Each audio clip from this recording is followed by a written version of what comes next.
তালহা ভাইও এখন এনিমে মারার পর এই ডায়লগটা মারে না যে আমি সিজন 2 এর প্রো প্লেয়ার। 12 লোল গেমারও এখন আর আগের মতো ইমোশনাল ভিডিওগুলো আপলোড করে না। কাব্য ভাইও এখন আর কোনো লাইভ স্ট্রিমারের সাথে নুব প্র্যাঙ্ক করে না। হাসির রাজা পল্লুবেল আর বটলা নাহিদ আগের মতো একসাথে ফানি ভিডিও আপলোড করে না। জুয়েল দ্য নুব গেমার এখন আর আগের মতো গেমের আননোন ফ্যাক্টস গুলো খুঁজে পায় না।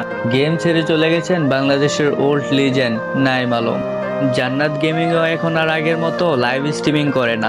রোস্টেড গেমিং এখন আর যারা আপুর সাথে প্র্যাঙ্ক ভিডিও করে না।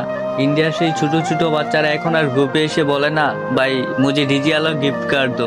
এখন আর কেউ 7 দিন অপেক্ষা করে না একটা কাস্টমের জন্য। আর ওই রাত জেগে গ্লোরিটাও কেউ পূরণ করে না। এখন আর গ্রুপে হিপহপ আসলে বলে না ভাই বিগ ফ্যান ভাই ফ্রেন্ড রিকোয়েস্ট অ্যাকসেপ্ট করো। দিন দিন সবাই এই গেমটা ছেড়ে চলে যাচ্ছে। হয়তো একদিন আমিও এই গেমটা ছেড়ে চলে যাব। গেমটা পড়ে থাকবে প্লে স্টোরের বুকে।